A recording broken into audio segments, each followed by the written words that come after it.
Hello students, myself doctor Ashish Shrivastava और आज के इस लेक्चर में मैं आपको जेनेटिक्स के बेसिक्स कुछ बहुत इंपॉर्टेंट कंसेप्ट्स डिस्क्राइब करने वाला हूं।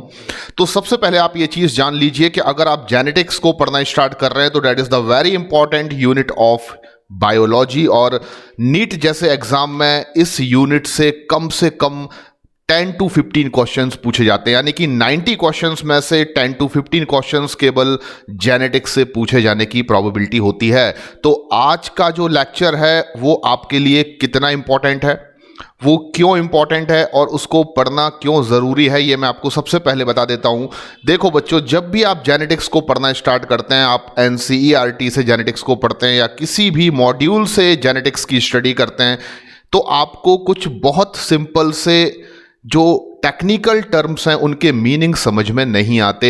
हम जेनेटिक्स में जब भी प्रॉब्लम फील करते हैं कि हमें समझ में क्यों नहीं आ रहा है कि आखिर डाईहाइब्रिड या मोनोहाइब्रिड क्रॉस में ये सब क्या हो रहा है, या कई प्रोबेबिलिटी बेस्ड कैलकुलेशंस हमें समझ में नहीं आती हैं, तो उसका एक बेसिक कारण होता है कि हमें जेनेटिक्स के बेसिक्स का नॉलेज नहीं होता है। तो ये लेक्चर आपके लिए बहुत ज़्यादा इंपॉर्टेंट है। इसको मैंने इंपॉर्टेंट 11 पॉइंट्स को लेकर प्रिपेयर्ड किया है और ऐसे 11 कंसेप्ट्स मैं आपसे डिस्कस करूंगा जिनके बिना जेनेटिक्स को पढ़ने की कल्पना करना इम्पॉसिबल है। यानी कि ये लेक्चर उन सभी स्टूडेंट्स के लिए इंपॉर्टेंट है जो या तो पहली बार जेनेटिक्स पढ़ना स्टार्ट कर रहे हैं, तो वो इस लेक्चर को देखने के बाद ही समझ सकते हैं कि जेनेटिक्स में जो डिफ़िकल्ट टॉपिक्स हैं वो हम कैसे समझें। एंड उन स्टूडेंट्स के लिए भी ये लेक्चर काफ़ी इंपॉर्टेंट है जो पहले से जेनेटिक्स को पढ़ चुके हैं लेकिन उनको अभी भी कन्फ्यूज़न होता है कि जीनोटाइप क्या है, फिनोटाइप क्या है, होमोलोगस क्रोमोसोम क्या है, हेट्रोलोगस क्रोमोसोम क्या है, what are the difference between character and trades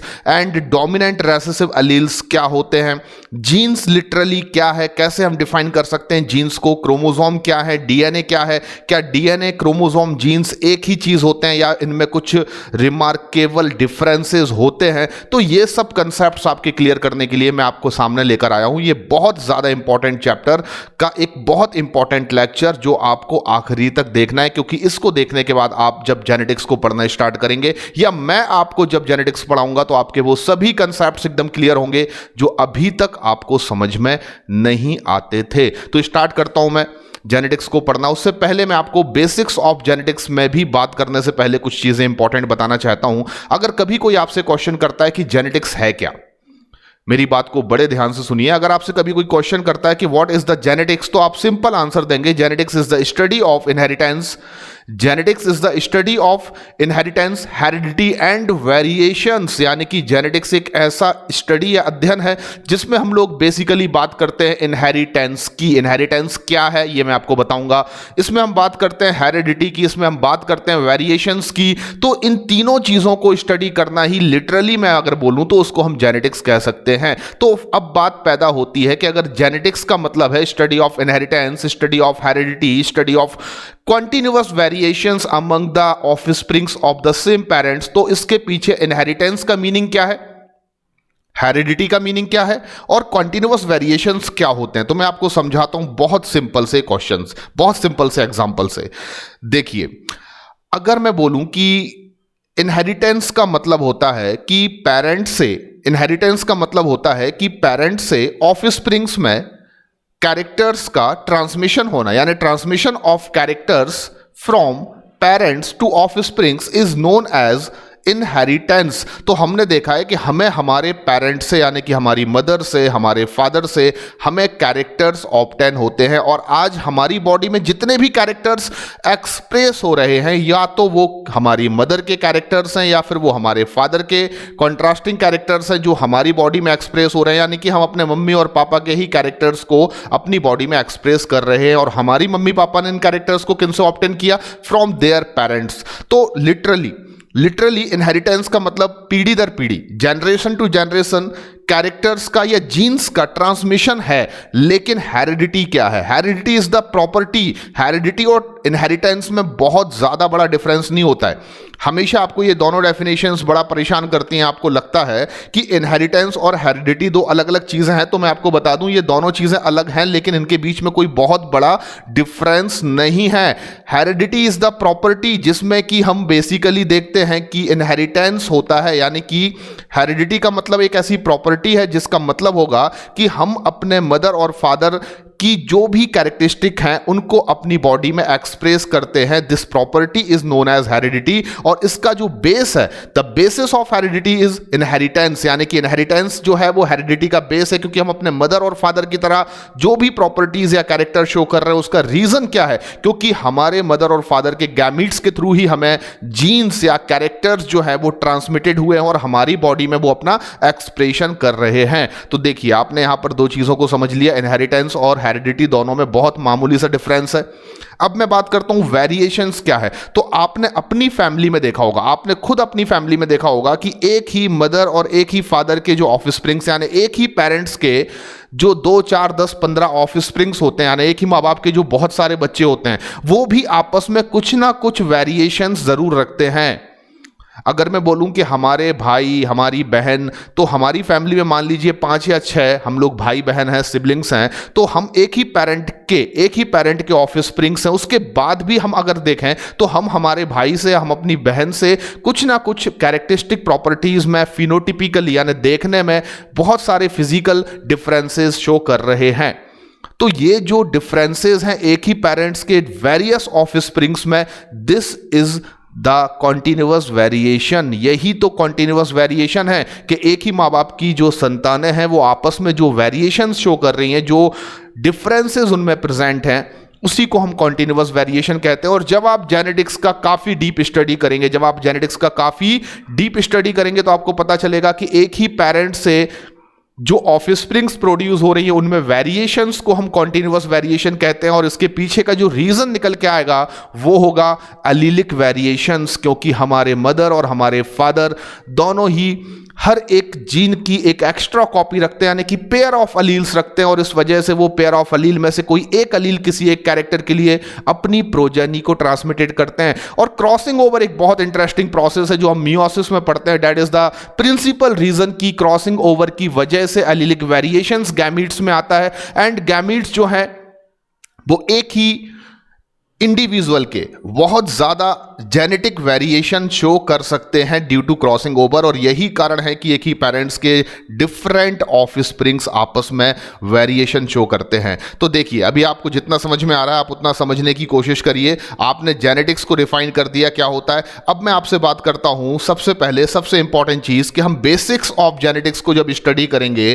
तो हमें किन इंपॉर्टेंट टर्म्स को समझना है, डिफाइन करना है, उनके प्रैक्टिकल मीनिंग्स को जानने की कोशिश करना है, ताकि हम जेनेटिक्स को बहुत करीब से समझ सकें, हम जेनेटिक्स के बारे में वो सब कुछ जान सकें जो एटलीस्ट आपको आपके नीट एग्जामिनेशंस के लिए पढ़ना बहुत ज्यादा जरूरी है। तो मैं एक लिस्ट तैयार कर लेता हूं, हम आज के इस लेक्चर में किन इंपॉर्टेंट टर्म्स के मीनिंग्स आपको बताने वाले हैं, और वो बहुत इंपॉर्टेंट होंगे। मैं बार बार आपसे बोल रहा हूं ये लेक्चर जो है वो जेनेटिक्स पढ़ने से पहले देखना बहुत जरूरी है, क्योंकि इसके बिना आप जेनेटिक्स के बेसिक कंसेप्ट्स को नहीं समझ सकते। तो पहली मैं आपसे जो स्टडी करूंगा, सबसे पहला टर्म्स जो मैं लूंगा वो होगा डीएनए, और मैं आपको जनरली बताऊंगा कि डीएनए कैसा मॉलिक्यूल है और डीएनए को हम किस तरीके से डिफाइन कर सकते हैं। सेकंड इंपॉर्टेंट टर्म जो हम आज स्टडी करेंगे वो होगा जीन।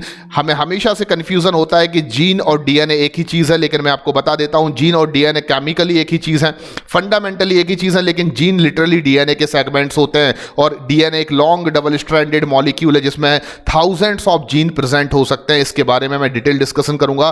थर्ड नंबर पर मैं आपसे जो की कंसेप्ट डिस्कस करूंगा दैट इज द क्रोमोसोम, यानी कि मैं आपको जनरली बताऊंगा, प्रैक्टिकल एग्जाम्पल के थ्रू बताऊंगा कि क्रोमोसोम्स क्या होते हैं। बिल्कुल सामान्य बोलचाल की भाषा में मैं समझाने की कोशिश करूंगा कि क्रोमोसोम आप कैसे स्ट्रक्चर्स को कहते हैं और इनकी क्या इंपॉर्टेंस होती है। हमेशा से आपको कंफ्यूजन रहा है कि क्रोमोसोम्स तो केवल यूकैरियोटिक सेल्स में हो सकते हैं। अगर ऐसा होता तो फिर बैक्टीरिया के स्ट्रक्चर को पढ़ते समय हम ऐसा क्यों बोलते हैं कि बैक्टीरिया का मैन क्रोमोसोमल डीएनए होता है। तो भाई क्रोमोसोम्स का मीनिंग जो है वो आपको समझना होगा, क्योंकि क्रोमोसोम्स यूकैरियोट्स में होते हैं, पर प्रोकैरियोट्स में भी उसके डीएनए को जब वो न्यूक्लियोइड एरिया में कंडेंस फॉर्म में होता है तो हम वहां पर टर्म यूज करते हैं मैन क्रोमोसोमल डीएनए।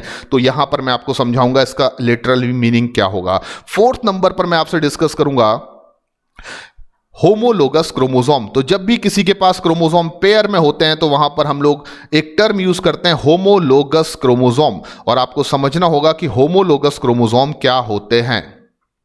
तो ऐसे भी लिख सकता हूं मैं होमोलोगस, या आप चाहें तो मैं ऐसे भी लिख सकता हूं GOUS। तो होमोलोगस क्रोमोसोम क्या है ये मैं आपको बताऊंगा।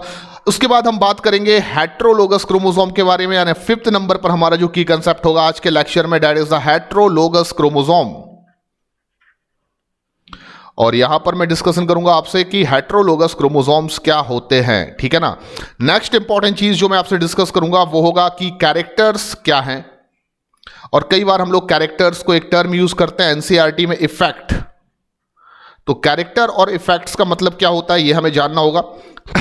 और उसके अलावा मैं यहीं पर आपको बताऊंगा कि ट्रेड्स और कंट्रास्टिंग ट्रेड्स क्या होते हैं। तो कैरेक्टर और इफेक्ट्स का मतलब क्या है, एंड ट्रेड्स, या उनको हम कई बार कॉन्ट्रास्टिंग ट्रेड्स भी कहते हैं।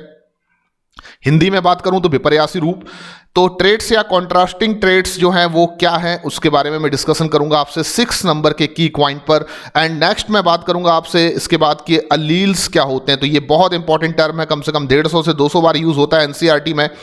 तो आपको बहुत अच्छे से पता होना चाहिए फंडामेंटली कि अलील्स को हम कैसे डिफाइन कर सकते हैं। क्या किसी भी जीन को आप अलील कह सकते हैं? क्या किसी भी जीन के पेयर को आप अलील कह सकते हैं? तो ऐसा बिल्कुल भी नहीं है। अलील्स ऐसे जीन के पेयर्स होते हैं जिनमें कुछ अपनी फंडामेंटल प्रॉपर्टीज होती हैं। They always found on pair of homologous chromosomes. तो इस पर मैं डिस्कशन करूंगा 7th नंबर पॉइंट को जब मैं आपसे डिस्कस करूंगा। एंड 8 नंबर पर मैं आपसे बात करूंगा यहां पर अलील्स को समझने के बाद होमोजाइगस अलील क्या होते हैं। तो 8 नंबर पर मैं यहां पर लिख देता हूं होमोजाइगस अलील। उसके बाद 9th नंबर पर मैं आपसे डिस्कस करूंगा हेट्रोजाइगस अलील्स क्या होते हैं। ये पूरी लिस्ट आप तैयार करते जाइए, क्योंकि यही वो शब्द है जिनको समझने के बाद हम जेनेटिक्स को समझ पाएंगे। और 10th नंबर पर मैं आपसे क्या डिस्कशन करूंगा तो मैं आपको बता देता हूं डोमिनेंट और रेसेसिव अलील हम किन्हें कहते हैं। तो dominant and recessive character and dominant and recessive allele का मतलब क्या होता है। तो डोमिनेंट एंड रेसेसिव कैरेक्टर्स भी लिख सकता हूं मैं यहां पर।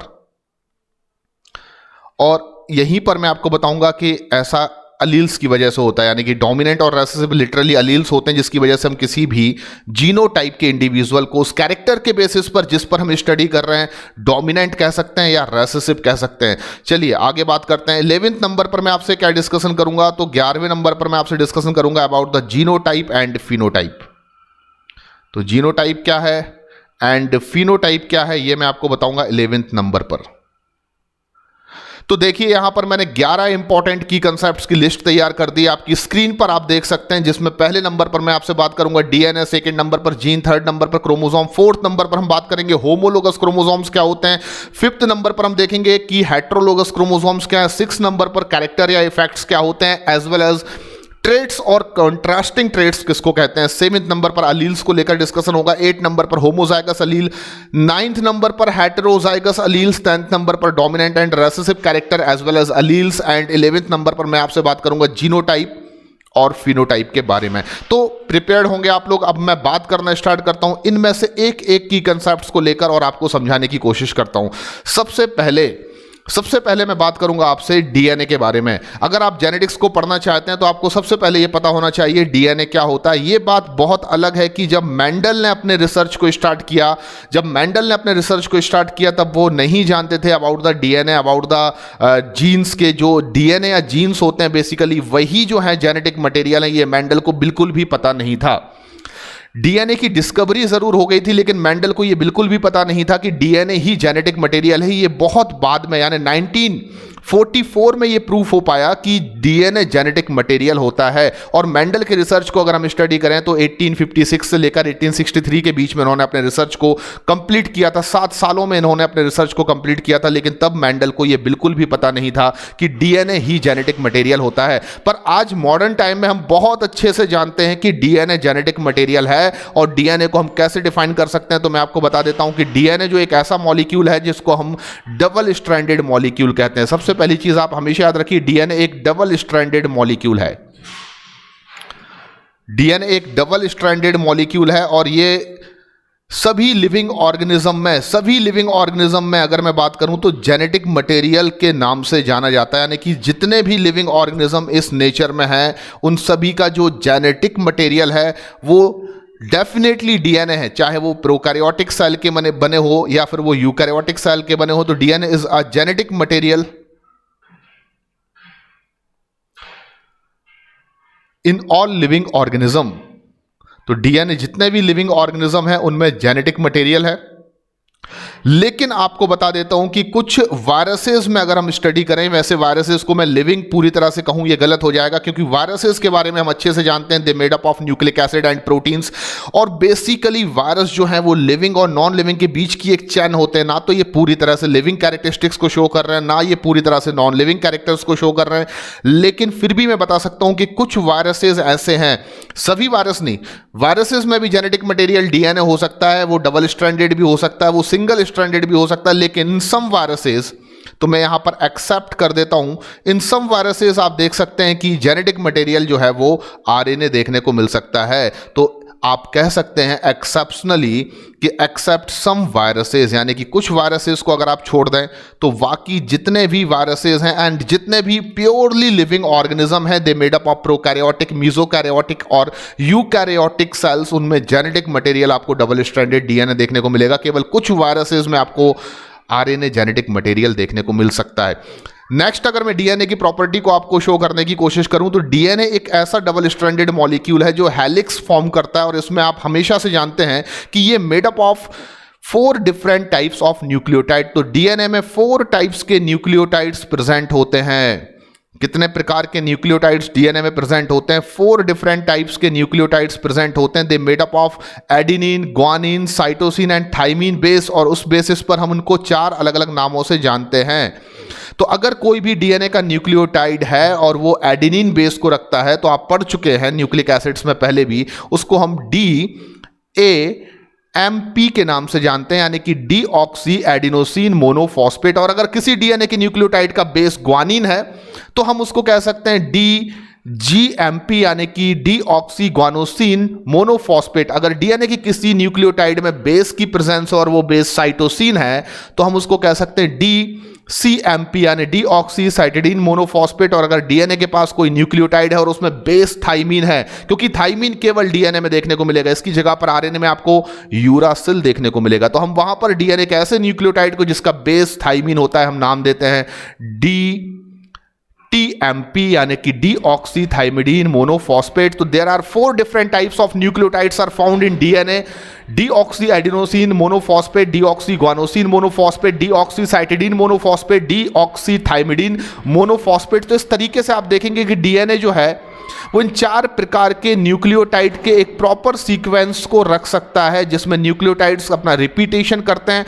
लेकिन जो भी सीक्वेंस डीएनए में न्यूक्लियोटाइड्स का बनता है उसके बेसिस पर डीएनए जो है वो किसी भी ऑर्गेनिज्म में अपनी स्पेसिफिक इंफॉर्मेशंस को रिकॉर्डेड करके रखता है, और उसके अकॉर्डिंगली ही वो ऑर्गेनिज्म अपनी इंफॉर्मेशंस को, अपने कैरेक्टर्स को एक्सप्रेस कर सकता है। तो यहां पर चलिए आपको ज़्यादा कॉम्प्लिकेटेड नहीं समझना है, बस आप इतना याद रखिए कि डीएनए एक डबल स्ट्रैंडेड मॉलिक्यूल है। It is the genetic material all living organism except some viruses, and DNA made up of 4 different type of nucleotide।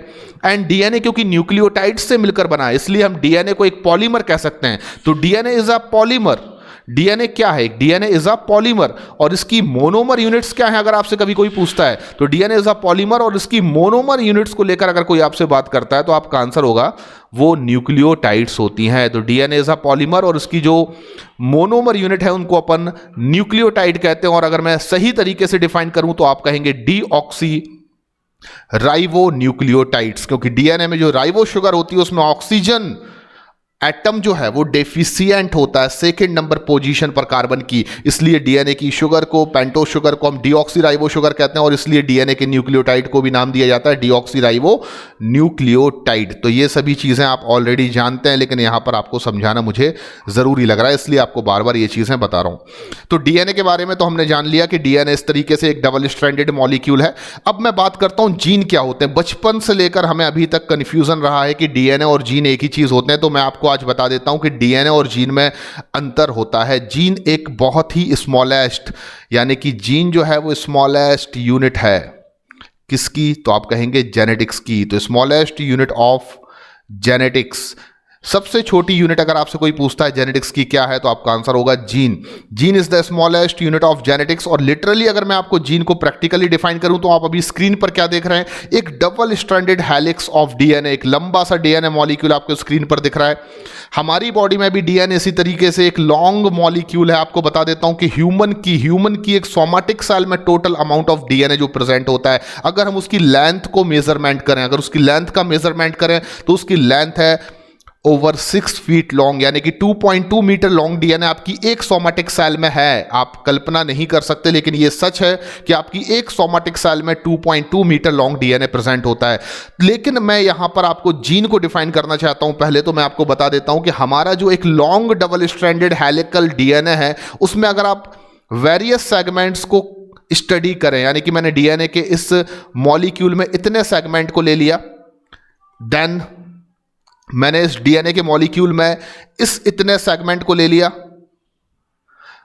फिर मैं चाहूं अगर तो डीएनए के मॉलिक्यूल में इस इतने सेगमेंट को ले लेता हूं, तो आप यहां पर देख सकते हैं कि डीएनए के जो छोटे बड़े सेगमेंट्स हैं, छोटे बड़े सेगमेंट्स में बिल्कुल ये नहीं कह सकता हूं कि डीएनए का एक जो सेगमेंट होगा वो कितनी साइज का होगा। ये डिपेंड करेगा उस पर कि वो किस प्रकार का जीन है। तो सबसे पहले मैं डिफाइन कर देता हूं जीन है क्या। तो देखो सिंपल आंसर है, genes are segments of DNA.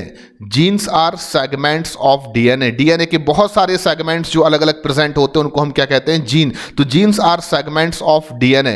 तो डीएनए के सेगमेंट्स को हम लोग जीन कहते हैं। अगर मैं बोलूं कि इतना डीएनए का सेगमेंट, यानी यहां से लेकर यहां तक का जो एक सेगमेंट है डीएनए का, उसको मैं हाइपोथेटिकली आपको समझाने के लिए कह सकता हूं कि ये जीन ए है। फिर इतने डीएनए के सेगमेंट को जो यहां से लेकर यहां तक मैंने कवर किया, इसको मैं नाम दे सकता हूं this is the gene B, और इस सेगमेंट को मैं नाम दे सकता हूं जीन सी। तो जीन जो है वो डीएनए के ही छोटे बड़े सेगमेंट्स को कहा जा सकता है, यानी कि एक जो बहुत बड़ा long double stranded DNA molecule हमारी सोमैटिक सेल में प्रेजेंट है, वो थाउजेंड्स ऑफ जीन कंसिस्टेड करके रख सकता है। यानी कि एक लॉन्ग डीएनए के मॉलिक्यूल में ऐसे बहुत सारे छोटे या बड़े सेगमेंट्स हो सकते हैं जिनको हम जीन कह सकते हैं। दैट मीन्स कि एक डीएनए के मॉलिक्यूल में थाउजेंड्स ऑफ जीन प्रेजेंट हो सकते हैं। और यही कारण है कि अगर मैं ह्यूमन को लेकर आपसे डिस्कशन करूं तो हमारे जीनोम की साइज मैंने आपको अभी अभी बताई कि अगर लेंथ में मैं बात करूं तो 2.2 metre long DNA present in somatic cell of human. अगर मैं ह्यूमन के जीनोम की बात करूं, यानी कि सिंगल सेट ऑफ क्रोमोसोम को लेकर बात करूं, तो ओनली 1.1 मीटर डीएनए प्रेजेंट होगा उसमें। और आपको बता दूं कि ह्यूमन के जीनोमिक डीएनए में, यानी कि एक सिंगल सेट ऑफ क्रोमोसोम की मैं बात करूं, 1 से लेकर 23 तक के क्रोमोसोम में जितना भी डीएनए कंडेंस फॉर्म में है, अगर मैं टोटल काउंट करूं नंबर ऑफ जीन्स को, तो 30,000 जीन्स प्रेजेंट होते हैं ह्यूमन के जीनोमिक डीएनए में। तो इसका मतलब तो बहुत सिंपल है कि जीन्स जो है वो डीएनए के सेगमेंट्स हैं, और डीएनए के छोटे या बड़े सेगमेंट्स को आप जीन्स कह सकते हैं। अब क्वेश्चन ये यहां पर पैदा होता है कि डीएनए का जो सेगमेंट होगा वो कितने साइज का होगा। तो मैं कह सकता हूं कि डीएनए के छोटे या बड़े सेगमेंट्स कुछ भी हो सकते हैं, यानी कि ये तो डिपेंड करेगा जीन के फंक्शन पर। अगर किसी जीन का फंक्शन बहुत बड़ा है, कोई जीन बहुत बड़े किसी कैरेक्टर को कंट्रोल कर रहा है, तो ऑब्वियसली उस जीन की साइज जो है वो लार्ज हो सकती है। लेकिन अगर कोई जीन किसी स्मॉलेस्ट कैरेक्टर को एक्सप्रेस या कंट्रोल कर रहा है तो उस जीन की साइज छोटी भी हो सकती है। अगर मैं प्रोटीन एनकोडेड जीन्स को लेकर डिस्कशन करूं,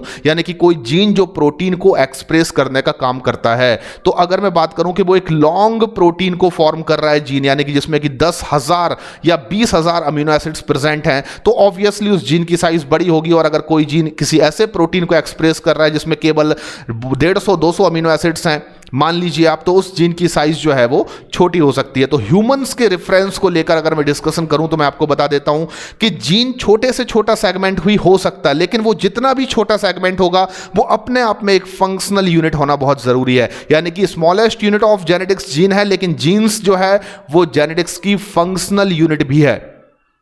अगर मैं कह रहा हूं कि ह्यूमन में इतना सा डीएनए का सेगमेंट एक जीन है, और उसको मैं बोल रहा हूं this is the TDF gene, यानी टेस्टिस डिटरमाइनिंग फैक्टर। तो टीडीएफ जीन अगर मान लीजिए एक छोटा सा जीन है, तो इसमें नंबर ऑफ बेस पेयर हो सकते हैं बहुत कम हो। यानी कि टीडीएफ में अगर मैं बात करूं तो केवल 14 बेसेस होते हैं। आपको बता दूं ह्यूमन मेल में जो एक जीन है जिसका नाम है टीडीएफ, उसमें केवल 14 बेसेस से मिलकर वो जीन बना होता है। तो इसका मतलब ये नहीं है कि वो जीन कम बेस से मिलकर बना है तो वो अपना फंक्शन परफॉर्म नहीं कर पाएगा। मैंने आपको बार बार बोला है, कोई भी जीन कम से कम छोटा हो सकता है, ज़्यादा से ज़्यादा बड़ा हो सकता है, लेकिन वो जितना भी छोटा जितना भी बड़ा है उसमें एक प्रॉपर्टी होना चाहिए कि वो जितने भी नंबर ऑफ बेस पेयर से या न्यूक्लियोटाइड से मिलकर बना है, वो सब न्यूक्लियोटाइड्स आपस में मिलकर किसी एक पर्टिकुलर कैरेक्टर को कंट्रोल, उसको एक्सप्रेस करने के लिए रिस्पॉन्सिबल हों, तभी आप उस पर्टिकुलर सेगमेंट ऑफ डीएनए को जीन कह सकते हैं। ऐसा नहीं है कि आपने डीएनए को कैंची से लेकर 50 टुकड़े कर दिए और बोल दिए ये सब जीन्स हैं। जीन्स आप डीएनए की किसी ऐसे फंक्शनल सेगमेंट को कह सकते हैं जिसमें नंबर ऑफ बेस पेयर जितने भी होंगे वो सब एक यूनिट की तरह काम करेंगे और किसी पर्टिकुलर कैरेक्टर को एक्सप्रेस कंट्रोल करने का काम करेंगे। उनमें जो भी इंफॉर्मेशन रिकॉर्डेड होंगी वो किसी एक कैरेक्टर को एक्सप्रेस करने के लिए रिस्पॉन्सिबल होंगी, उत्तरदायी होंगी। तो स्मॉलेस्ट जीन हो सकता है, जैसे ह्यूमन में बात करूं, TDF gene. TDF is the smallest gene in humans, जिसमें आपको बता दूं केवल 14 बेसेस होते हैं, केवल 14 बेसेस होते हैं, और ये आपको मैं बताऊंगा जब मैं आपको ह्यूमन जीनोम प्रोजेक्ट समझाऊंगा। और आपको बता दूं जीन साइज में लार्ज भी हो सकते हैं, जैसे कि सबसे लार्जेस्ट जीन की अगर मैं बात करूं तो वो है डिस्ट्रोपिन, और डिस्ट्रोपिन जीन जो है ह्यूमन में, वो मैं आपको बता देता हूं 2.4 मिलियन बेसेस रखता है, यानी कि 2.4 मिलियन बेसेस आपको डिस्ट्रोपिन जीन्स में देखने को मिल जाएंगे। तो ये लार्जेस्ट जीन है ह्यूमन में और ये स्मॉलेस्ट जीन है। तो आप समझ सकते हैं कि जीन लार्ज हो या स्मॉल हो, इससे ज़्यादा फर्क नहीं पड़ना, बस जीन जो है वो डीएनए का ऐसा सेगमेंट होना चाहिए जिसमें नंबर ऑफ बेस पेयर कम या ज़्यादा हो चलेगा, लेकिन वो किसी पर्टिकुलर कैरेक्टर को एक्सप्रेस करने के लिए रिस्पॉन्सिबल होना ज़रूरी है। क्रोमोसोम्स क्या हैं, चलिए हम बात करते हैं अब क्रोमोसोम्स के बारे में। तो बचपन से हम लोग जब छोटी क्लासेस से पढ़ते आ रहे हैं तो हम लोग ये शब्द सुनते आ रहे हैं क्रोमोसोम। एंड क्रोमोसोम को आप कैसे डिफाइन कर सकते हैं, सही तरीका क्या है क्रोमोसोम्स को डिफाइन करने का, तो मैं आपको बिल्कुल स्पष्ट तरीके से बता देता हूं कि क्रोमोसोम्स जो हैं वो अगर मैं बोलूं तो क्या है, तो आप कहेंगे they are condense form of DNA, यानी कि डीएनए के कंडेंसेशन से बनने वाले स्ट्रक्चर्स को आप क्या कहते हैं, क्रोमोसोम्स। तो डीएनए अपने आप को जब कंडेंस करता है, बहुत ज़्यादा संघनित कर लेता है सेल्स के अंदर, तो जो आपको कंडेंस फॉर्म ऑफ डीएनए के द्वारा बनने वाले स्ट्रक्चर्स मिलते हैं उनको आप लिटरली क्या कहते हैं, क्रोमोसोम। और यही सही डेफिनेशन है क्रोमोसोम्स की। मैंने अभी केवल किसको डिफाइन किया है, क्रोमोसोम्स को, यानी कि डीएनए अपना कंडेंसेशन करके जो स्ट्रक्चर बनाता है उसको आप क्या कहते हैं, क्रोमोसोम। अब मैं आपको बता देता हूं कि डीएनए को आखिर क्रोमोसोम के फॉर्म में अपने आप को कंडेंस करने की जरूरत क्यों पड़ती है। कोई भी डीएनए है भाई, वो सेल के अंदर प्रेजेंट है, उसको ऐसी क्या जरूरत है कि वो अपने आप को बहुत कॉम्पैक्ट और कंडेंस फॉर्म में बनाकर रखे सेल के अंदर। तो मैं आपको बता देता हूं, किसी भी ऑर्गेनिज्म को लेकर आप स्टडी कर लीजिए, चाहे आप किसी प्रोकैरियोटिक सेल को देख लें या फिर आप किसी यूकैरियोटिक सेल को देख लें। आप बैक्टीरिया को देखेंगे तो आपको पता चलेगा उसके पास भी उसकी सेल के अंदर जहां उसका डीएनए लोकलाइज्ड होता है, उसकी वॉल्यूम के कंपैरिजन में अमाउंट ऑफ डीएनए बहुत ज्यादा है। अब आप यूकैरियोटिक सेल को लेकर स्टडी कर लीजिए तो आपको पता चलेगा जो न्यूक्लियस की वॉल्यूम है उसके कंपैरिजन में यूकैरियोटिक सेल के पास जो अमाउंट ऑफ डीएनए है वो लेंथ में बात की जाए तो बहुत ज्यादा है। यानी कि ये तो ऐसा एक टास्क हो गया कि आपको 10,000 बच्चों को एक छोटे से कमरे के अंदर किसी भी तरीके से बैठाना है, किसी भी तरीके से आपको 10,000 बच्चों को एक ऐसे कमरे के अंदर बंद करके रखना है जिस कमरे में नॉर्मली 20-25 बच्चे बन सकते हैं, पर आपको वहां पर हजारों बच्चों को इकट्ठा करके रखना है। तो आपके लिए जितना कठिन टास्क ये काम करना है, उतना ही कठिन काम डीएनए को अपनी लेंथ के ज्यादा होने के बाद एक छोटे से वॉल्यूम के न्यूक्लियस के अंदर लोकलाइज्ड करना है। तो डीएनए क्या कर सकता है, अगर डीएनए की लेंथ बहुत ज़्यादा है और जहां उसको बैठना है, जहां उसको रहना है वो जगह छोटी है, तो ऑब्वियसली डीएनए अपने आप को कंडेंस करेगा। डीएनए अपने आप को क्या करेगा, कंडेंस करेगा। यही कारण है कि डीएनए को अपने कंडेंसेशन से क्रोमोसोम्स का फॉर्मेशन किसी भी सेल के अंदर करना पड़ सकता है, चाहे वो प्रोकैरियोटिक सेल हो या वो यूकैरियोटिक सेल हो। अभी मैं फिलहाल आपको समझाने वाला हूं। अब मैं आपको बता देता हूं कि प्रोकैरियोटिक सेल्स जो होती हैं उनके पास जो डीएनए है वो कहां पर लोकलाइज्ड होता है। तो मैं आपको आंसर दे सकता हूं कि प्रोकैरियोटिक सेल के पास कैरियन यानी न्यूक्लियस नहीं होता है। प्रोकैरियोटिक सेल्स के पास न्यूक्लियस नहीं होता है और उनके पास डीएनए होता है। तो वो अपने डीएनए को कहां पर लोकलाइज्ड करेंगे जब उनके पास न्यूक्लियस नहीं है। तो एक प्रोकैरियोटिक सेल के पास आप देखेंगे, अगर मैं यहां पर एक डायग्राम बनाऊं कि ये एक बैक्टीरियल सेल है, तो बैक्टीरियल सेल में उसके साइटोप्लाज्म में वो पर्टिकुलर एरिया जहां पर वो अपने डीएनए को इरेगुलरली हाईली कंडेंस फॉर्म में बनाकर रखते हैं, उस एरिया को हम बेसिकली न्यूक्लियोइड एरिया कहते हैं। तो हमेशा याद रखिए बैक्टीरिया के पास न्यूक्लियस नहीं होता है, बल्कि बैक्टीरिया जहां पर अपने डीएनए को अपने सेल साइटोप्लाज्म में लोकलाइज्ड करके रखते हैं वो पर्टिकुलर प्लेस को हम न्यूक्लियोइड एरिया कहते हैं, और उसी का दूसरा नाम है जीनोफोर, और इसका तीसरा नाम भी होता है इंसिपिएंट न्यूक्लियस, असत्य केंद्रक भी कहते हैं हिंदी में। तो एक प्रोकैरियोटिक सेल के पास न्यूक्लियस तो है नहीं, पर उसके पास डीएनए है, तो वो अपने डीएनए को जिस पर्टिकुलर प्लेस पर सेल के अंदर लोकलाइज्ड करके रखेगी साइटोप्लाज्म में कंडेंस फॉर्म में, उस जगह को हम न्यूक्लियोइड एरिया कहते हैं।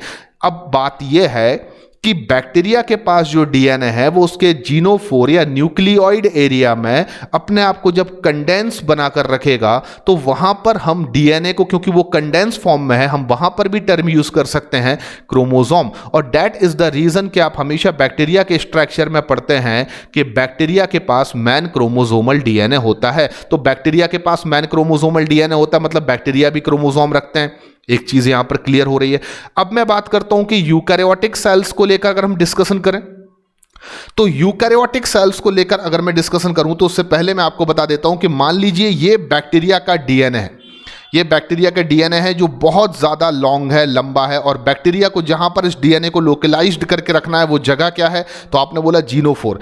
तो बैक्टीरिया अपने डीएनए को इस छोटे से वॉल्यूम की प्लेस पर, जीनोफोर प्लेस पर कैसे लोकलाइज्ड करके रखेगा, तो बैक्टीरिया क्या करेगा, अपने डीएनए को इर्रेगुलरली फोल्ड कर लेगा। इर्रेगुलरली फोल्ड करने का मतलब क्या हुआ कि एक धागे को आप लेते हैं, आपके पास एक बहुत लंबा सा धागा है, आप उसको लेते हैं, अपने हाथों के बीच में इस तरीके से गुथ देते हैं, और उसकी एक छोटी सी आप क्या कर देते हैं, गठान बना देते हैं, उसको हम जनरली बोलेंगे इर्रेगुलर क्वाइलिंग। तो बैक्टीरिया अपने डीएनए को इर्रेगुलरली क्वाइल्ड कर लेता है, क्योंकि बैक्टीरिया के पास अपने डीएनए नाम के थ्रेड को प्रॉपरली, एक प्रॉपर वे में क्वाइल्ड करने के लिए हिस्टोन्स नाम के प्रोटीन नहीं होते। कंसेप्ट को मैं फिर से समझाना चाहता हूं। आपके पास बहुत सारा लंबा सा धागा है, और उस लंबे से थ्रेड को या धागे को अगर आप चाहते हैं कम जगह पर बनाना है, तो आपको जरूरत पड़ेगी एक रील की, जैसे कि धागे की रील होती है। आप उस रील के ऊपर जब मशीन की हेल्प से प्रॉपरली धागे को लपेटेंगे, तो आप देख सकते हैं कि आप धागे को बहुत कम जगह पर बना सकते हैं, यानी बहुत सारे धागे को आप बहुत कम वॉल्यूम में क्या कर सकते हैं, पैक कर सकते हैं। पर बैक्टीरिया के पास वो रील नहीं है। रील मतलब हिस्टोन प्रोटीन। डीएनए को प्रॉपरली क्वाइल्ड करने के लिए हिस्टोन प्रोटीन की जरूरत पड़ती है, पर बैक्टीरिया के पास हिस्टोन प्रोटीन नहीं होते हैं, तो वो अपने डीएनए के थ्रेड को कम जगह में बनाने के लिए क्या करेंगे, तो वो इस तरीके से उल्टा सीधा करके इर्रेगुलरली क्वाइल्ड कर लेंगे, और इस तरीके से उस धागे को इर्रेगुलरली क्वाइल्ड करके वो अपने जीनोफोर एरिया में लोकलाइज्ड कर लेंगे। तो बैक्टीरिया के पास जो क्रोमोसोमल डीएनए होता है वो एक्चुअली में इर्रेगुलरली क्वाइल्ड डीएनए होता है, क्योंकि बैक्टीरिया के पास हिस्टोन प्रोटीन नहीं होते, इसलिए बैक्टीरिया के क्रोमोसोम्स को हम जनरली ट्रू क्रोमोसोम्स नहीं कहते हैं। हम उसको क्रोमोसोमल डीएनए कहते हैं, लेकिन ट्रू क्रोमोसोम्स नहीं कहते हैं, क्योंकि कोई भी ऑर्गेनिज्म ट्रू क्रोमोसोम्स तभी बना सकता है जब वो अपने लॉन्ग डीएनए को प्रॉपरली हिस्टोन प्रोटीन की हेल्प से लपेट कर एक रॉड लाइक स्ट्रक्चर का फॉर्मेशन करे, जो केवल कौन कर सकते हैं, तो मैं आंसर दूंगा आपको यूकैरियोटिक सेल्स। तो यूकैरियोटिक सेल्स के पास न्यूक्लियस होता है, और उनके पास डीएनए भी बहुत सारा है, लेकिन न्यूक्लियस की वॉल्यूम बहुत कम है, डीएनए की लेंथ बहुत ज़्यादा है। पर अच्छी बात यह है कि यूकैरियोटिक सेल के पास हिस्टोन्स प्रोटीन होते हैं, और वो हिस्टोन्स प्रोटीन के ऊपर डीएनए जैसे धागे को प्रॉपरली ऑर्गेनाइज करके, क्वाइलिंग करके, लपेट कर रॉड लाइक स्ट्रक्चर्स बना सकते हैं। तो देखिए, अगर यूकैरियोटिक सेल के पास हिस्टोन प्रोटीन है, तो ये किसका काम कर रही है, तो ये इस तरीके से इस रोल का काम कर रही है, जैसे कि ये रोल आप देख रहे हैं। इस रोल में आप धागे को अगर प्रॉपरली लपेटेंगे, तो धागा जो है वो बहुत सारा अमाउंट में, बहुत कम वॉल्यूम में आप क्या कर सकते हैं, पैक कर सकते हैं। तो यूकैरियोटिक सेल के पास हिस्टोन्स प्रोटीन होने की वजह से वो अपने लॉन्ग एंड कह सकते हैं बहुत सारे अमाउंट ऑफ डीएनए को प्रॉपरली पैक कर सकते हैं, और इससे जो क्रोमोसोम्स वो बनाते हैं, लिटरली उनको हम ट्रू क्रोमोसोम्स कहते हैं। तो आप देख सकते हैं कि ये जो स्ट्रक्चर है, इसको हम ट्रू क्रोमोसोम्स कहते हैं, और ये ट्रू क्रोमोसोम्स आपको केवल कहां देखने को मिल सकते हैं, यूकैरियोटिक सेल में। तो क्रोमोसोम्स तो आप किसी भी डीएनए को कह सकते हैं जो अपने आप को कंडेंस कर रहा है। कोई भी कंडेंस फॉर्म में आपको डीएनए देखने को मिल रहा है, आप उसको क्रोमोसोम्स कह सकते हैं। बट ट्रू क्रोमोसोम्स टर्म का यूज आप तभी कर सकते हैं जब डीएनए का कंडेंसेशन प्रॉपर वे में हिस्टोन्स प्रोटीन के ऊपर हो रहा हो, और इसको हम डिटेल में डिस्कस करेंगे जब हम आपसे बात करेंगे about the packaging of DNA. तो आगे बढ़ते हैं। अब होमोलोगस क्रोमोसोम क्या है, तो यहां पर अब हम बात करते हैं कि जब यूकैरियोटिक सेल्स में हम स्टडी करते हैं तो आपको पता चलता है कि यूकैरियोटिक सेल्स अपने डीएनए को हिस्टोन्स प्रोटीन की हेल्प से प्रॉपरली पैकेजिंग करके अपने पास रखती हैं। और मेटाफेज स्टेज में जनरली क्रोमोसोम्स को स्टडी किया जा सकता है क्योंकि उस समय क्रोमोसोम्स हाईली कंडेंस फॉर्म में प्रेजेंट होते हैं।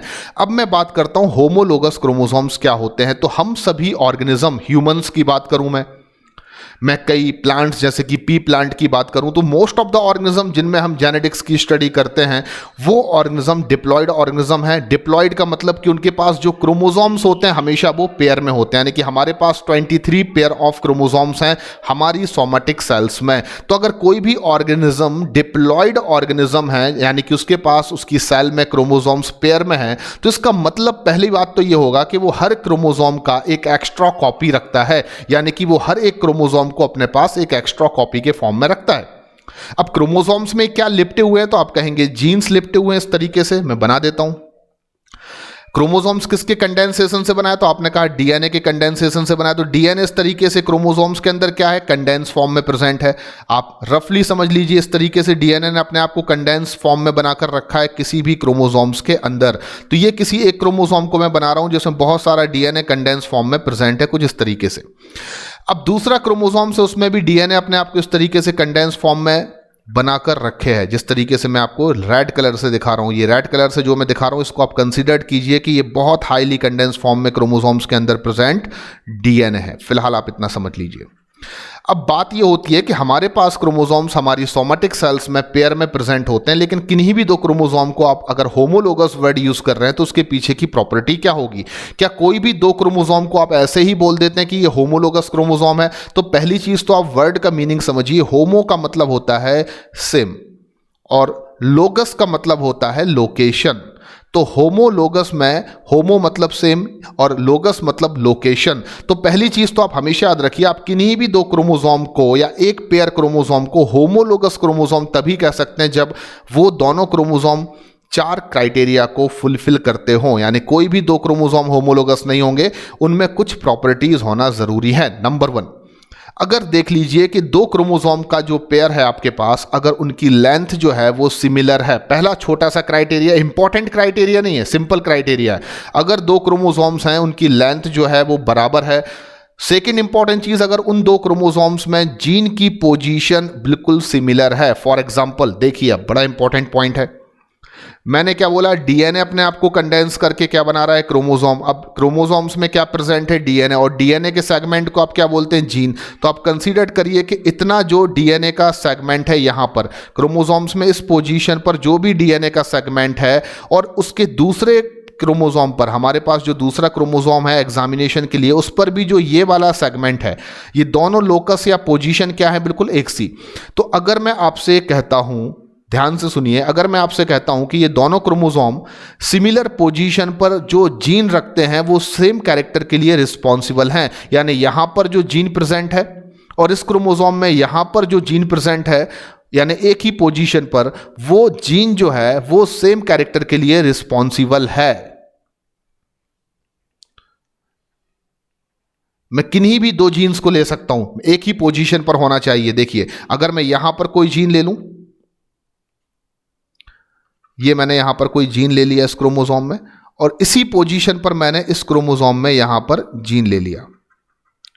अगर सेम पोजीशन पर मैं जीन्स को लेकर स्टडी करूं, यहां पर भी मैंने जीन्स को ले लिया और इसी पोजीशन पर दूसरे क्रोमोसोम पर भी मैंने जीन को ले लिया, अगर ये जीन भी जो सेम पोजीशन पर है वो सेम कैरेक्टर्स के लिए रिस्पॉन्सिबल है या सेम कैरेक्टर्स के जीन है,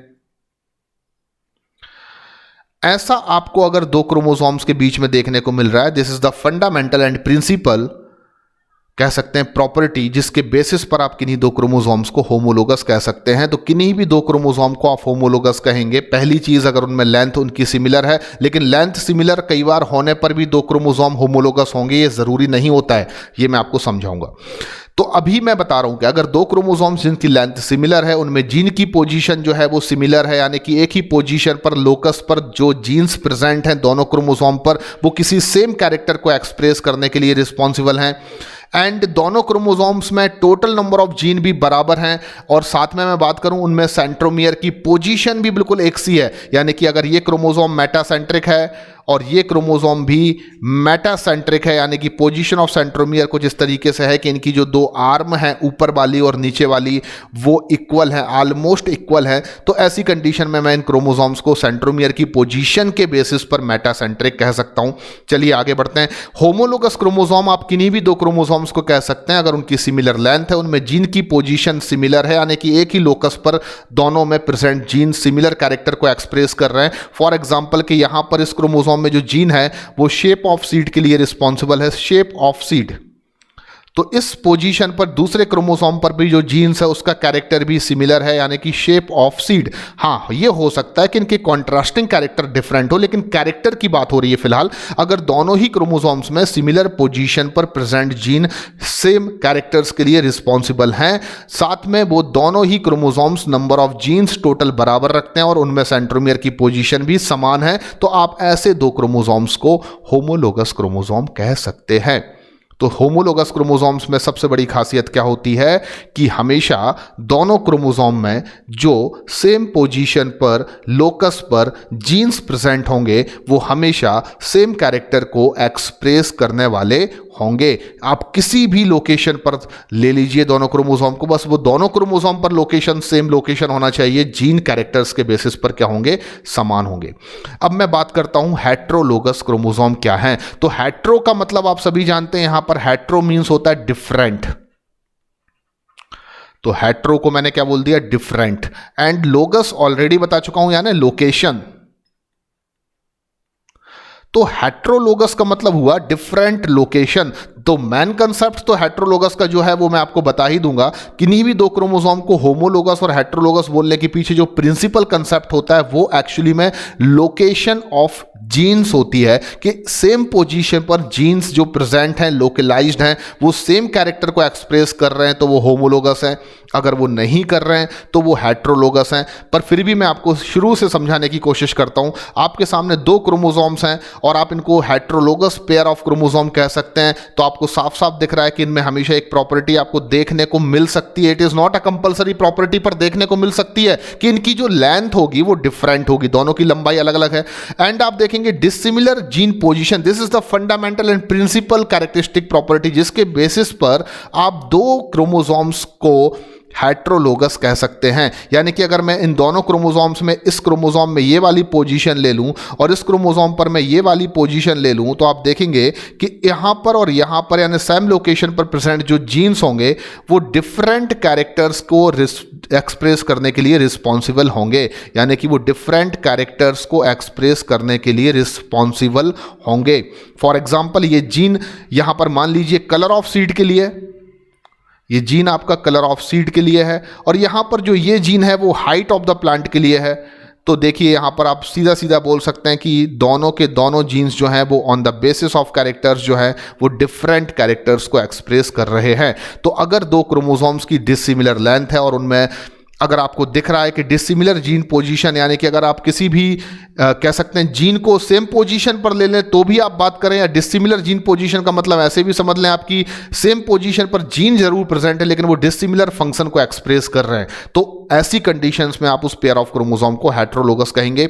डिसिमिलर नंबर ऑफ जीन से मेरा मतलब है कि दोनों क्रोमोसोम्स में नंबर ऑफ जीन्स भी वेरिएशंस रख सकते हो सकता है इस क्रोमोसोम में टोटल नंबर ऑफ जीन्स 1020 हो और इस क्रोमोसोम में टोटल नंबर ऑफ जीन्स 800 हो। तो यहां पर आपको नंबर ऑफ जीन्स भी दोनों क्रोमोसोम में वेरिएशंस दिखाते हुए दिखाई देंगे। और फोर्थ नंबर का इंपॉर्टेंट फीचर जो आपको देखने को मिलेगा between the heterologous pair of chromosome, that is dissimilar centromere position, यानी कि हो सकता है कि दो क्रोमोसोम में से किसी एक क्रोमोसोम को आप सेंट्रोमियर पोजीशन के बेसिस पर मेटासेंट्रिक कह रहे हैं, तो दूसरा क्रोमोसोम में सेंट्रोमियर की पोजीशन जो है उसके बेसिस पर आप उसको एक्रोसेंट्रिक कहें, यानी कि पोजीशन ऑफ सेंट्रोमियर कुछ इस तरीके से हो कि एक आर्म बहुत छोटी हो और दूसरी आर्म काफी बड़ी हो, तो ऐसे क्रोमोसोम्स को हम एक्रोसेंट्रिक कह सकते हैं। तो अल्टीमेटली दो क्रोमोसोम हेट्रोलोगस क्रोमोसोम माने जाएंगे अगर उनमें डिसिमिलर लेंथ है, अगर उनमें सेम पोजीशन पर जो जीन प्रेजेंट है वो डिफरेंट कैरेक्टर्स को एक्सप्रेस करने वाले हैं, अगर दोनों क्रोमोसोम्स में नंबर ऑफ जीन्स जो हैं वो वेरिएशंस रखते हैं और सेंट्रोमियर की पोजीशन को लेकर भी वो दोनों क्रोमोसोम डिसिमिलर है, तो ये चारों क्राइटेरिया के बाद आपको सोचने की जरूरत नहीं है, आप उन क्रोमोसोम्स को हेट्रोलोगस क्रोमोसोम कह सकते हैं। लेकिन लेकिन कई बार ऐसा आपको देखने को मिल सकता है, ये कोइंसिडेंस है, ये संयोग हो सकता है कि दो क्रोमोसोम जिनमें लेंथ सिमिलर हो, आप देख सकते हैं दोनों क्रोमोसोम में लेंथ सिमिलर है, सेंट्रोमियर की पोजीशन बिल्कुल एक सी है, नंबर ऑफ जीन्स भी हो सकते हैं दो क्रोमोसोम्स में बिल्कुल समान हो, तब भी आप इन क्रोमोसोम को हेट्रोलोगस कह सकते हैं। पर मेन कंडीशन जो आपको पकड़ना होगी वो क्या होगी कि सेम पोजीशन पर जो जीन प्रेजेंट होगा अगर वो डिफरेंट कैरेक्टर्स के लिए रिस्पॉन्सिबल हैं, तब ऐसी कंडीशन में भी दो क्रोमोसोम हेट्रोलोगस हो सकते हैं। यानी कि तीन क्राइटेरिया अगर मान लीजिए धोखे से आपको नहीं मिलते हैं, तो मेन जो क्राइटेरिया है वो यही है कि सेम पोजीशन पर जीन जो प्रेजेंट होंगे वो डिसिमिलर कैरेक्टर्स को एक्सप्रेस करने वाले होंगे, तो भी आप उन दो क्रोमोसोम्स को हेट्रोलोगस क्रोमोसोम कह सकते हैं। 6 नंबर पर मैं आपसे बात कर रहा हूं कैरेक्टर्स और इफेक्ट और ट्रेड्स के बारे में। तो कैरेक्टर्स क्या होते हैं, तो मैं कहूंगा ये हेरिटेबल फीचर्स हैं among the parents and offsprings. तो मैं सिंप्लीफाइड कर देता हूं, कैरेक्टर्स को जब भी हम अपने कानों में सुनते हैं तो आपको बस इतना पता चल सकता है कैरेक्टर्स को सुनकर कि आप किस पर्टिकुलर विषय पर बात कर रहे हैं। फॉर एग्जाम्पल, अगर मैं बोलता हूं कि शेप ऑफ सीड, ये मैंने जो एक पर्टिकुलर वेरिएबल लिख रखा है शेप ऑफ सीड, तो बिलीव कीजिए शेप ऑफ सीड एक कैरेक्टर है। शेप ऑफ सीड क्या हो सकता है, एक कैरेक्टर। किसी प्लांट में शेप ऑफ सीड एक कैरेक्टर है जो ये बता रहा है कि किसी भी प्लांट के जो सीड होंगे उनका शेप कैसा होगा, पर ये नहीं बता रहा है कि वो क्या है, राउंड है या रिंकल्ड है। तो शेप ऑफ सीड एक कैरेक्टर है और हेरिटेबल फीचर्स है जो पेरेंट्स ऑफ स्प्रिंग्स में जा सकता है, पर वो कैसा होगा फिनोटिपिकली, कैसा दिखेगा, ये चीज कभी कैरेक्टर जो है वो डिस्क्राइब्ड नहीं करते। सिमिलरली मैं बात करता हूं हाइट ऑफ प्लांट, तो मैं एक और एग्जांपल ले लेता हूं हाइट ऑफ प्लांट। तो हाइट ऑफ प्लांट को देखकर आपको यह समझ में आ रहा है कि बात किसके बारे में हो रही है, प्लांट की हाइट के बारे में हो रही है, पर आप ये नहीं बता सकते कि वो प्लांट जो है वो टॉल होगा या डॉर्फ होगा। तो अल्टीमेटली जो कैरेक्टर्स हैं वो हेरिटेबल फीचर्स हैं, और ऐसे हेरिटेबल फीचर्स को हम लोग जनरली कैरेक्टर्स कहते हैं जो पेरेंट्स से ऑफस्प्रिंग्स में जाते हैं, पर वो क्या होंगे पर्टिकुलरली फिनोटिपिकली देखने में वो कैसे होंगे, इसको डिफाइन करने के लिए आपको समझना होगा ट्रेड्स को। तो ये शेप ऑफ सीड एक क्या है, कैरेक्टर, पर मैं कह सकता हूं कि शेप ऑफ सीड किसी पी प्लांट में, मटर के पौधे में दो डिफरेंट वेरिएबल रख सकता है। यानी कि ऐसे भी सीड आपको देखने को मिल सकते हैं जो राउंड हो, और ऐसे भी सीड आपको देखने को मिल सकते हैं जो रिंकल्ड हो। तो यहां पर राउंड एंड रिंकल्ड जो मैंने लिखा हुआ, इनको आप क्या डिफाइन करेंगे, दीज आर ट्रेड्स। तो कैरेक्टर्स और ट्रेड्स में अंतर आपको समझ में आ गया होगा। कैरेक्टर का मतलब शेप ऑफ सीड या हाइट ऑफ प्लांट, लेकिन कॉन्ट्रास्टिंग कैरेक्टर्स या ट्रेड्स का मतलब क्या होगा, वेरिएंट ऑफ द कैरेक्टर। यानी कि वेरिएंट ऑफ द कैरेक्टर का मतलब कि शेप ऑफ सीड अगर कैरेक्टर है तो उसका राउंड होना या उसका रिंकल्ड होना, इस वेरिएंट ऑफ कैरेक्टर को आप क्या कहेंगे, ट्रेड्स। दूसरे एग्जांपल में भी समझ सकते हैं, हाइट ऑफ प्लांट यहां पर एक कैरेक्टर है, तो हमेशा याद रखिए कैरेक्टर या इफेक्ट जो होते हैं वो कभी भी सुनकर हम ये पता नहीं लगा सकते कि वो आखिर फिजिकली कैसे होंगे, देखने में कैसे होंगे, लेकिन हम ये अंदाजा लगा सकते हैं कि बात किस पर्टिकुलर टॉपिक पर हो रही है, किस पर्टिकुलर स्टडी पर हो रही है। जैसे हाइट ऑफ प्लांट को देखकर आप अंदाजा लगा सकते हो कि बात जो है वो प्लांट की हाइट को लेकर हो रही है, दिस इज द कैरेक्टर और इफेक्ट। पर अगर हाइट ऑफ प्लांट के दो वेरिएंट हो सकते हैं, जैसे कि टॉल एंड डॉर्फ, तो यहां पर टॉल एंड डॉर्फ को देखकर आपको यह पता चल जाएगा कि प्लांट लंबा है या बौना है, तो इसको हम क्या बोलेंगे, दीज आर ट्रेड्स। ये कॉन्ट्रास्टिंग ट्रेड्स हैं। तो कैरेक्टर्स के हमेशा कॉन्ट्रास्टिंग ट्रेड्स होते हैं, और अकॉर्डिंग टू मेंडल आप पढ़ेंगे कि हर एक कैरेक्टर के एटलीस्ट दो कॉन्ट्रास्टिंग ट्रेड्स होते हैं। मेंडल ने अपनी जितनी भी स्टडी की, उनके एनालिसिस के बाद मेंडल ने जो अपना इंटरप्रिटेशन दिया, उसके अकॉर्डिंगली मैं अगर बात करूं तो मेंडल हमेशा ये बात बोलते थे कि हर कैरेक्टर के दो कॉन्ट्रास्टिंग ट्रेड्स होते हैं। लेकिन ये बात आगे चलकर एक्सेप्शनल केसेस की वजह से थोड़ी सी धुंधली पड़ गई, क्योंकि मैं आपको बता दूं कि आज आपको कुछ कैरेक्टर्स ऐसे भी देखने को मिल सकते हैं डिफरेंट ऑर्गेनिज्म, जिनके उस पॉपुलेशन में, उस समष्टि में जो कॉन्ट्रास्टिंग ट्रेड्स होंगे वो दो से भी ज्यादा हो सकते हैं। जैसे blood grouping, ABO blood grouping human में एक कैरेक्टर है जिसमें हम आरबीसीज की सरफेस पर मालूम करते हैं कि एंटीजन ए बी या दोनों प्रेजेंट हैं या दोनों एब्सेंट हैं, इस तरीके से। तो एबीओ ब्लड ग्रुपिंग एक कैरेक्टर है, पर ब्लड ग्रुप ए होना, बी होना, ए बी होना या ओ होना, दीज आर कॉन्ट्रास्टिंग ट्रेड्स। तो समटाइम किसी एक कैरेक्टर के कॉन्ट्रास्टिंग ट्रेड्स एक पॉपुलेशन में आपको 2 से ज़्यादा भी देखने को मिल सकते हैं, पर अकॉर्डिंग टू मेंडल में अगर बात करूं तो एक कैरेक्टर के 2 ही कॉन्ट्रास्टिंग ट्रेट्स होते हैं, ये आपको याद रखना है। अलील्स क्या होते हैं? तो कुछ समय पहले मैंने आपको होमोलोगस क्रोमोसोम्स के बारे में बताया था। जब भी आपको अलील्स को डिफाइन करना होगा तो आपको सबसे पहले इमेजिनेशन करना होगा ऐसे एक पेयर क्रोमोसोम को जिनके बीच का रिलेशनशिप होमोलोगस हो। तो मैंने क्या ले लिए? एक पेयर होमोलोगस क्रोमोसोम। ये 1 पेयर मैंने ले लिया आपको समझाने के लिए, homologous chromosome. This is the 1 pair of homologous chromosome. तो ये 1 पेयर होमोलोगस क्रोमोसोम मैंने ले लिया। अब मैं अगर बोलता हूं कि होमोलोगस क्रोमोसोम अगर ये हैं तो इनकी सबसे बड़ी प्रॉपर्टी क्या होगी कि एक ही लोकेशन पर, एक ही पोजीशन पर दोनों क्रोमोसोम में जो जीन्स प्रेजेंट होंगे वो सेम कैरेक्टर को एक्सप्रेस करते होंगे।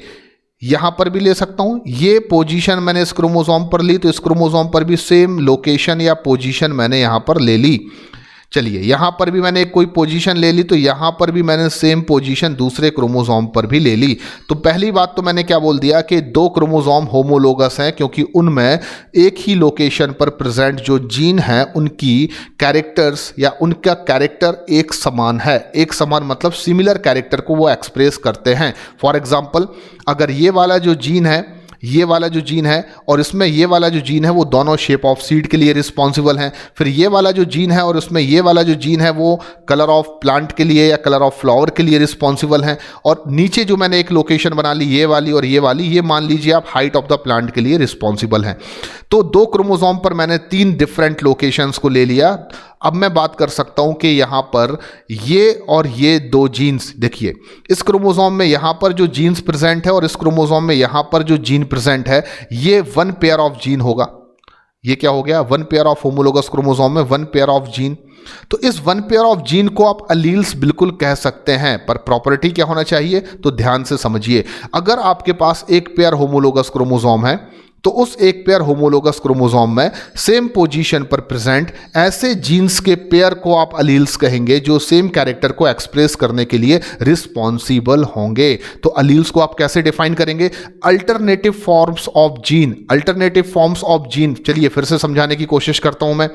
अगर एक पेयर क्रोमोसोम पर आप सेम लोकेशन पर एक पेयर जीन्स को ले लेते हैं तो आप उनको अलील्स कह सकते हैं। फॉर एग्जाम्पल, ये कैपिटल ए है, यहां पर मान लीजिए ये भी कैपिटल ए है, तो आप इन दोनों को यानी कि कैपिटल ए को क्या कह सकते हैं? अलील्स। इस पोजीशन पर ये मान लीजिए कैपिटल बी है, ये भी कैपिटल बी है, तो इस 1 पेयर ऑफ जीन्स को भी आप क्या कह सकते हैं? अलील्स।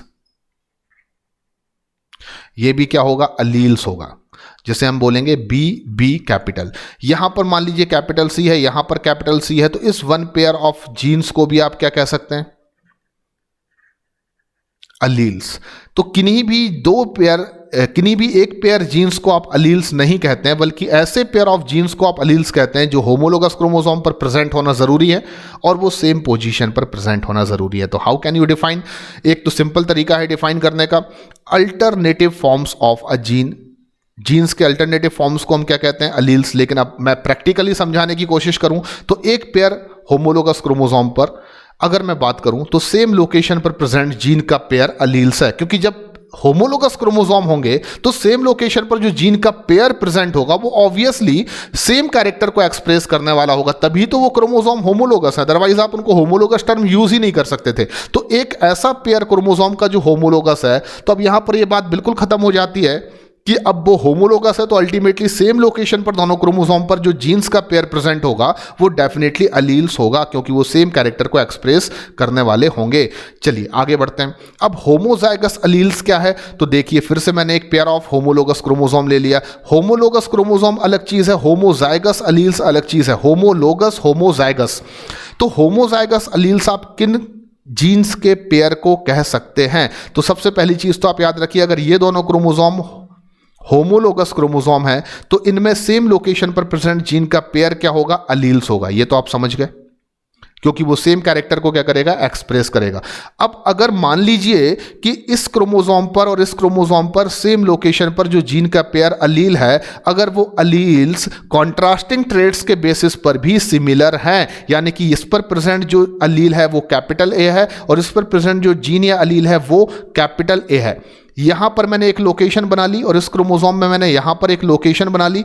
यहां पर प्रेजेंट मान लीजिए जो जीन है वो स्मॉल ए है, यानी वो कॉन्ट्रास्टिंग कैरेक्टर के बेसिस पर स्मॉल ए से मैं रिप्रेजेंट कर रहा हूं और ये भी स्मॉल ए है। तो अगर मान लीजिए एक पेयर ऑफ होमोलोगस क्रोमोसोम पर सेम लोकेशन पर present pair of alleles contrasting character के बेसिस पर भी सिमिलरिटी रखता है, तो आप ऐसे अलील्स के पेयर को होमोजाइगस अलील्स कह सकते हैं। The condition in which chromosome pair carry similar alleles of a gene also known as a pure line. तो यहां पर मैं कह सकता हूं कि अगर यहां पर मैं स्मॉल बी एग्जांपल ले लेता हूं, ज्यादा उचित होगा। तो अगर मैं कहूं कि किसी भी क्रोमोसोम पर जो होमोलोगस पेयर है सेम लोकेशन पर प्रेजेंट जीन अलील्स हैं और वो कॉन्ट्रास्टिंग कैरेक्टर के बेसिस पर भी सेम है, तो वो होमोजाइगस अलील्स माने जाएंगे। जैसे कि capital T, small T, capital A, small A, capital W, small W. तो इस तरीके से आप जब रिप्रेजेंट करेंगे किसी पेयर ऑफ जीन्स को जो होमोलोगस क्रोमोसोम पर सेम लोकेशन पर है, सेम कैरेक्टर को एक्सप्रेस करता है, लेकिन कॉन्ट्रास्टिंग कैरेक्टर भी जो एक्सप्रेस कर रहे हैं वो भी सेम है, तो आप कह सकते हैं दे आर होमोजाइगस अलील। यानी कि कैपिटल ए और कैपिटल ए यहां पर मैंने लिख रखा है। तो पहली चीज तो ये दोनों जीन शेप ऑफ सीड के लिए रिस्पॉन्सिबल हैं, आप कंसीडर करिए। अब ये भी राउंड के लिए और ये भी राउंड के लिए, तो कॉन्ट्रास्टिंग ट्रेट्स भी दोनों जीन्स के क्या हो जाते हैं, एक समान। तो फिर आप इन जीन्स के पेयर को अलील्स तो कहेंगे, लेकिन आप उनको क्या कह सकते हैं, homozygous allele, because they are also similar on the basis of their contrasting traits। चलिए आगे बढ़ते हैं। हेट्रोजाइगस अलील क्या है? तो मैंने फिर से एक पेयर ऑफ होमोलोगस क्रोमोसोम ले लिया। होमोलोगस क्रोमोसोम पर एक पेयर अलील हेट्रोलोगस होगा अगर वो कॉन्ट्रास्टिंग कैरेक्टर के बेसिस पर डिफरेंट होंगे। The condition in which chromosome pair carry dissimilar alleles of a gene, यानी कि यहां पर और यहां पर मैंने दोनों क्रोमोसोम में ये एक लोकेशन ले ली। अब इन लोकेशन पर प्रेजेंट जो जीन है वो क्या होंगे, अलील्स होंगे। लेकिन ये कैपिटल ए है, यानी कि ये राउंड शेप ऑफ सीड के लिए रिस्पॉन्सिबल है, और ये स्मॉल ए है, ये रिंकल्ड शेप ऑफ सीड के लिए रिस्पॉन्सिबल है। तो यहां पर क्योंकि दोनों जीन का पेयर अलील तो है, लेकिन उनके कॉन्ट्रास्टिंग कैरेक्टर्स डिफरेंट हैं, तो मैं कह सकता हूं कि ये डिसिमिलर पेयर ऑफ अलील है, इसलिए इसको आप नाम दे सकते हैं हेटेरोजाइगस अलील्स। तो आपको समझ में आ गया होगा होमोजाइगस अलील और हेट्रोजाइगस अलील क्या होते हैं। तो अलील्स वर्ड यूज हो रहा है, तो ये तो क्लियर है कि they are similar on the basis of character, but अगर वो होमोजाइगस हैं तो आप कह सकते हैं they are also similar on the basis of their contrasting character, और अगर वो हेट्रोजाइगस हैं तो आप कह सकते हैं they are dissimilar on the basis of contrasting character, but they are similar on the basis of character because they are alleles. तो आपको ये भी समझ में आ गया होगा। अब डोमिनेंट एंड रेसेसिव कैरेक्टर या रेसेसिव अलील्स हम कहते हैं। तो डोमिनेंट एंड रेसेसिव कैरेक्टर क्या है, डोमिनेंट एंड रेसेसिव अलील क्या है, तो मैं आपको बता देता हूं। देखिए, आपने जब प्रीवियस क्लासेस में हाइब्रिडाइजेशन क्रॉस किए होंगे तो आपने वहां पर देखा होगा कि जब भी कोई भी प्रोजेनी के पास जो एक पेयर ऑफ अलील है वो डिसिमिलर है, यानी कि वो प्रोजेनी हेट्रोजाइगस है, for example capital T small T, कोई प्रोजेनी है जो हेट्रोजाइगस है यानी कि डिसिमिलर पेयर ऑफ अलील रखती है, तो फिनोटिपिकली जो भी अलील अपने आप को एक्सप्रेस करने की एबिलिटी रखेगा उसको आप डोमिनेंट अलील कह सकते हैं। यानी कि डोमिनेंट कैरेक्टर और डोमिनेंट अलील को समझने के लिए आप सबसे पहले ये जान लीजिए कि अगर आपके पास कोई एक हेट्रोजाइगस इंडिविजुअल है, आप स्टडी कर रहे हैं, आपके पास एक इंडिविजुअल है जिसमें अलील का जो पेयर है वो हेट्रोजाइगस है, डिसिमिलर पेयर है, और उसमें एक अलील जो है वो अपने आप को एक्सप्रेस कर सकता है, दूसरा अलील जो है वो अपने आप को एक्सप्रेस नहीं कर सकता है, तो जो एक्सप्रेस कर रहा है उसको आप कहेंगे वो डोमिनेंट अलील है, जिसको नॉर्मली हम लोग कैपिटल लेटर से रिप्रेजेंट करते हैं। तो डोमिनेंट या रेसेसिव होने का पता आपको केवल कब चल सकता है, जब आपके पास किसी कैरेक्टर की स्टडी कर रहे हों और डिसिमिलर पेयर ऑफ अलील्स रखने वाला इंडिविजुअल आपके सामने आ जाए। तो आपके पास कोई एक ऐसा इंडिविजुअल आ जाए जिसके पास डिसिमिलर पेयर ऑफ अलील हो, तो उसमें से जो अलील एक्सप्रेस कर सकता है अपने आप को वो डोमिनेंट होगा, जो नहीं कर सकता है वो रेसेसिव होगा। लेकिन याद रखिए कि कभी भी आप किसी भी अलील्स को डोमिनेंट और रेसेसिव डिफाइन तभी कर सकते हैं जब आपके पास जीनोटाइप या इंडिविजुअल हेट्रोजाइगस हो, क्योंकि होमोजाइगोसली यानी कि जब कंडीशन होमोजाइगोस होगी यानी कि कैपिटल टी या स्मॉल टी, इन सच कंडीशंस आपको याद रखना है कि दोनों ही अलील्स चाहे यहां पर मैं बोल रहा हूं दोनों कैसे हैं, कैपिटल टी यानी कि दोनों टॉल प्लांट के लिए रिस्पॉन्सिबल हैं, यहां पर दोनों स्मॉल हैं यानी कि डॉर्फ प्लांट के लिए रिस्पॉन्सिबल हैं। तो जब भी कोई इंडिविजुअल होमोजाइगस कंडीशन रखता है अलील्स की यानी सिमिलर पेयर ऑफ अलील रखता है, तो चाहे वो कैरेक्टर डोमिनेंट हो या वो रेसेसिव हो, वो एक्सप्रेस होगा ही। यानी मेरे कहने का मतलब है कि रेसेसिव हो या डोमिनेंट हो, कैरेक्टर एक्सप्रेस होगा ही अगर वो होमोजाइगस कंडीशन में है। लेकिन डोमिनेंट और रेसेसिव का पता लगाना पॉसिबल कब है, जब आप हेटेरोजाइगस इंडिविजुअल को लेकर स्टडी करें। तो यहां पर आपको हमेशा याद रखना है, दो बच्चे हैं आपके पास, एक बच्चा है जो बहुत ज़्यादा होशियार है और दूसरा बच्चा है जो बहुत ज़्यादा गधा है। तो जो होशियार बच्चा है, जब उसको 10 और होशियार बच्चों के साथ खड़ा कर दिया जाए, या मान लीजिए इस होशियार बच्चे को एक अनदर होशियार बच्चे के साथ खड़ा कर दिया जाए, तब भी वो अपनी होशियारी दिखा सकता है क्योंकि वो लिटरली होशियार है। लेकिन एक गधे बच्चे को जब हम एक गधे के साथ खड़ा करेंगे तब तो वो होशियारी मार पाएगा, लेकिन उस गधे को जब एक होशियार बच्चे के साथ खड़ा करेंगे तो वो चुप रहेगा। तो यही कंडीशन है कि गधा गधा होशियारी मार सकता है, होशियार होशियार के साथ होशियारी बिल्कुल मार सकता है, लेकिन होशियार और गधे की जोड़ी बनेगी जब, तब होशियारी होशियारी मारेगा, गधा वहां पर क्या हो जाएगा, एकदम शांत बैठ जाएगा, यानी कि वो रेसेसिव बन जाएगा। तो यही कंडीशन है कि किसी भी डिसिमिलर पेयर ऑफ अलील में वो अलील जो अपने आप को एक्सप्रेस कर सकता है डोमिनेंट है, जो नहीं कर सकता है वो रेसेसिव है। अब आप डोमिनेंट कैरेक्टर किसे कहते हैं, तो अगर किसी भी इंडिविजुअल में मान लीजिए इस प्रकार से अलील के पेयर प्रेजेंट है, किसी एक इंडिविजुअल में मान लीजिए जो पेयर ऑफ अलील है वो सिमिलर है और वो साथ में कैसे हैं, डोमिनेंट, तो यहां पर ये कैरेक्टर जो एक्सप्रेस करेगा उसको आप क्या कह सकते हैं, डोमिनेंट कैरेक्टर्स। सिंपल है, ये प्लांट जो होगा वो टॉल प्लांट होगा। और दूसरी कंडीशन, अगर वो डिसिमिलर पेयर ऑफ अलील रखता है, कोई दूसरा इंडिविजुअल है, यहां पर कोई दूसरा इंडिविजुअल ले रहा हूं मैं, और उस दूसरे इंडिविजुअल में अगर आप देख रहे हैं कि डिसिमिलर पेयर ऑफ अलील है, तो भी उसमें जो कैरेक्टर एक्सप्रेस होगा वो डोमिनेंट ही होगा, क्योंकि डिसिमिलर पेयर ऑफ अलील में जो अलील डोमिनेंट होगा वो अपने आप को एक्सप्रेस करने में कैपेबल है। तो डोमिनेंट कैरेक्टर्स का मतलब हो सकता है कि किसी भी इंडिविजुअल में ऐसे कैरेक्टर को आप डोमिनेंट कैरेक्टर कह रहे हैं जो कि हेटेरोजाइगस कंडीशन में भी एक्सप्रेस हो सकता है और होमोजाइगस कंडीशन में भी एक्सप्रेस हो सकता है। यानी कि आप यहां पर एक प्रोवर्ब लिख लीजिए कि कोई भी कैरेक्टर अगर डोमिनेंट है तो it can be expressed in homozygously and as well as heterozygously. लेकिन अगर कोई कैरेक्टर रेसेसिव है, तो रेसेसिव कैरेक्टर केवल एक्सप्रेस हो सकता है होमोजाइगस कंडीशन में। अगर हेटेरोजाइगस कंडीशन है तो ऑब्वियसली वहां पर जो अलील एक्सप्रेस होगा उसी को तो आप डोमिनेंट कर रहे हैं। तो हेटेरोजाइगोसली एक्सप्रेशन कभी नहीं हो सकता रेसेसिव कैरेक्टर का। रेसेसिव कैरेक्टर केवल एक्सप्रेस हो सकता है होमोजाइगोसली, जबकि डोमिनेंट कैरेक्टर एक्सप्रेस हो सकता है होमोजाइगोसली भी और हेटेरोजाइगोसली भी। चलिए आगे बढ़ते हैं। जीनोटाइप और फिनोटाइप क्या है, तो जीनोटाइप और फिनोटाइप को आप ऐसे समझने की कोशिश करिए कि आपके पास ये तीन जो मैं अलग अलग इंडिविजुअल ले रहा हूं, जिसमें एक के पास डिसिमिलर पेयर ऑफ अलील है, एक के पास सिमिलर पेयर ऑफ अलील है डोमिनेंट, और एक के पास सिमिलर पेयर ऑफ अलील है रेसेसिव। इतना आप समझ चुके हैं। ये मैंने तीन डिफरेंट इंडिविजुअल को ले लिया, यानी कि ये इंडिविजुअल 1 है, ये इंडिविजुअल 2 है, ये इंडिविजुअल 3 है। आप प्रैक्टिकली समझें, ये 3 डिफरेंट इंडिविजुअल हैं जिनमें से एक के पास पेयर ऑफ अलील हेटेरोजाइगस है, एक के पास होमोजाइगस है लेकिन वो डोमिनेंट कैरेक्टर शो कर रहा है क्योंकि कैपिटल से रिप्रेजेंट कर रहा है, और एक के पास होमोजाइगस है पर वो रेसेसिव कैरेक्टर को शो कर रहा है। तो मैं इस इंडिविजुअल को क्या कह सकता हूं कि ये लंबा है, क्योंकि मैंने क्या बोला कि जो डोमिनेंट अलील होगा वो हेटेरोजाइगोसली एक्सप्रेस हो सकता है। इस इंडिविजुअल को भी ऑब्वियसली मैं क्या बोलूंगा, ये भी लंबा है, पर इसको मुझे क्या बोलना पड़ेगा कि ये ड्वार्फ है।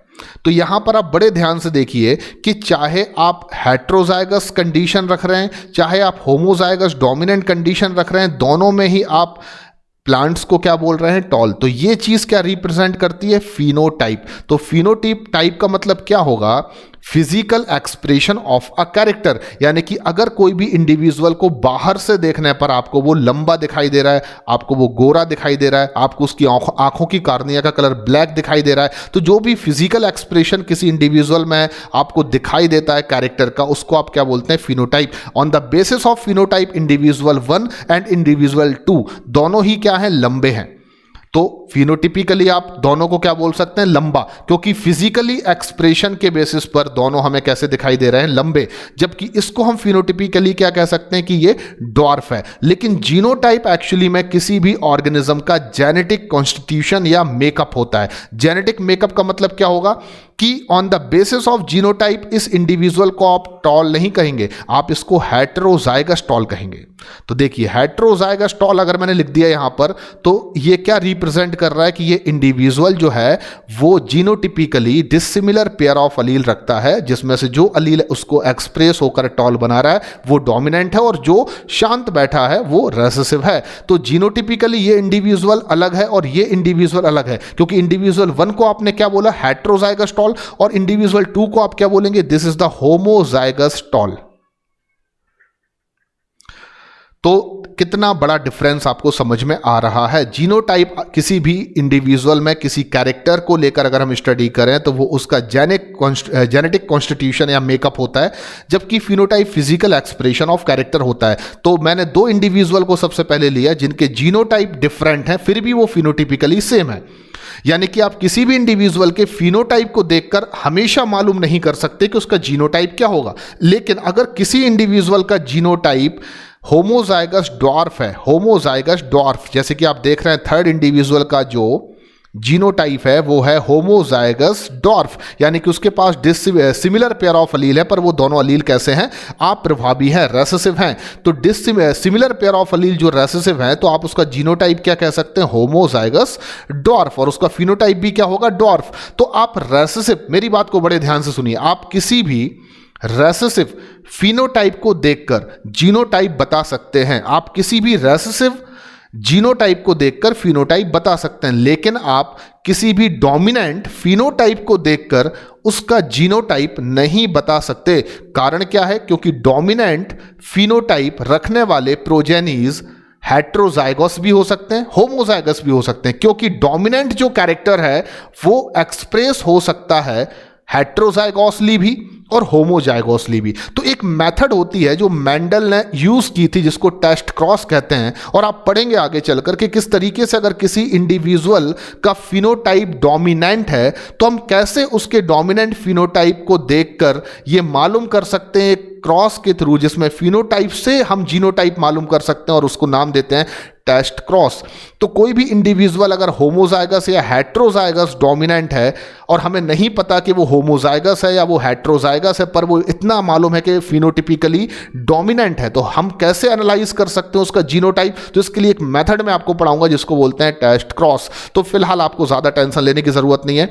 एक और मैं एग्जांपल आपको बता देता हूं जीनोटाइप और फिनोटाइप को समझने का। आपकी स्क्रीन पर 2 लड़कियां हैं, दोनों लड़कियां एक पार्टी में आती हैं और उस पार्टी को अटेंड करने के लिए जब वो आती हैं तो दोनों को देखकर ऐसा लग रहा है कि वो बहुत ज्यादा फेयर कलर की हैं, यानी कि 2 लड़कियां हैं किसी एक पार्टी को अटेंड करने आती हैं। दोनों ही लड़कियां आपको बिल्कुल कलर में कैसी दिख रही हैं, स्क्रीन पर एकदम फेयर कलर है। आपको नहीं पता कि इसमें से कौन सी ऐसी लड़की है जो नेचुरली फेयर है और कौन सी ऐसी लड़की है जो फेयर कलर की नहीं है, लेकिन उसने बहुत सारा मेकअप लगा रखा है जिसकी वजह से वो आपको फेयर दिख रही है। लेकिन आपको फिनोटिपिकली इस समय दोनों लड़कियां कैसी दिख रही हैं, तो एकदम फेयर कलर की दिख रही हैं। एक चीज समझ में आई।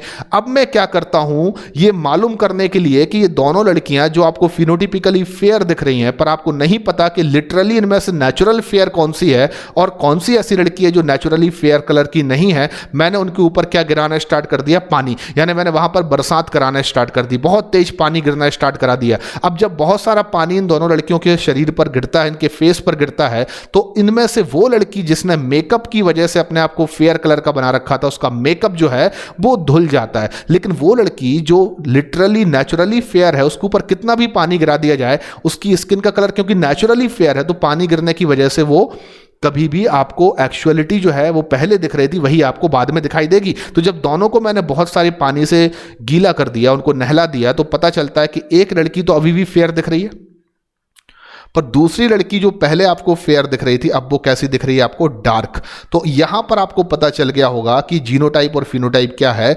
फिनोटिपिकली दोनों लड़कियां क्या थी, फेयर, लेकिन जब मैंने जीनोटाइप को लेकर स्टडी की तो मुझे पता चलता है कि एक लड़की फेयर है यानी कि होमोजाइगस फेयर है और दूसरी लड़की हेटेरोजाइगस फेयर है, क्योंकि अगर उस पर पानी डाल दिया जाए तो उसका कलर जो है वो डार्क है, वो मेकअप करके क्या दिखा रही है अपने आप को, फेयर। तो जब भी कोई इंडिविजुअल हेटेरोजाइगोसली डोमिनेंट होता है तो उसके साथ प्रॉब्लम ये होती है कि फिनोटिपिकली तो वो डोमिनेंट होता है, लेकिन जब हम उसका क्रॉस उसी के जैसे किसी ऑर्गेनिज्म से या उसकी सेल्फिंग कराते हैं, जब हम किसी भी हेटेरोजाइगस इंडिविजुअल का क्रॉस उसी के जैसे जीनोटाइप रखने वाले ऑर्गेनिज्म से कराते हैं, तो हमें वहां पर देखने को मिलता है कि जो प्रोजेनीज होती हैं उनमें से 3 ऐसी प्रोजेनीज होती हैं, यानी 75% ऐसी प्रोजेनीज होती हैं जो डोमिनेंट होती हैं, पर 1 पर यानी कि 25% ऐसी प्रोजेनीज मिलेंगी आपको 4 में से 1, या 25% आपको ऐसी प्रोजेनीज मिलेंगी जो कैसी होंगी, रेसेसिव। तो अल्टीमेटली अगर कोई भी इंडिविजुअल डोमिनेंट फिनोटाइप रखता है पर वो जीनोटिपिकली हेटेरोजाइगस है तो उसकी सेल्फिंग करने पर आपको हमेशा रेसेसिव ट्रेट्स 25% देखने को मिलेगा। लेकिन अगर कोई इंडिविजुअल लिटरली डोमिनेंट है और वो जीनोटिपिकली भी डोमिनेंट है और उसकी आप अगर सेल्फिंग कराते हैं तो आपको 100% प्रोजेनीज जो हैं वो डोमिनेंट ही देखने को मिलेंगी। तो ये एक डिफरेंस होता है कि किसी भी इंडिविजुअल के फिनोटिपिकली डोमिनेंट दिखने से और उसके जीनोटिपिकली होमोजाइगस या हेटेरोजाइगस डोमिनेंट होने से आपको फ्यूचर में क्या डिफरेंस देखने को मिल सकता है, तो आपने इस एग्जांपल से भी समझ लिया होगा। तो thank you very much students. जो भी मैंने आपको 11 इंपॉर्टेंट की concepts about the basics of genetics बताए हैं वो आपको ध्यान से समझना है, और अपने अगले लेक्चर में मैं स्टार्ट करूंगा जेनेटिक्स के फर्स्ट इंपॉर्टेंट टॉपिक्स के बारे में। तो पहले आपको कंप्लीट करना है बेसिक्स ऑफ जेनेटिक्स, उसके बाद आपको पढ़ना है जेनेटिक्स के सभी इंपॉर्टेंट टॉपिक्स जो नीट एग्जामिनेशन के लिए बहुत ज़्यादा ज़रूरी हैं। Thank you very much.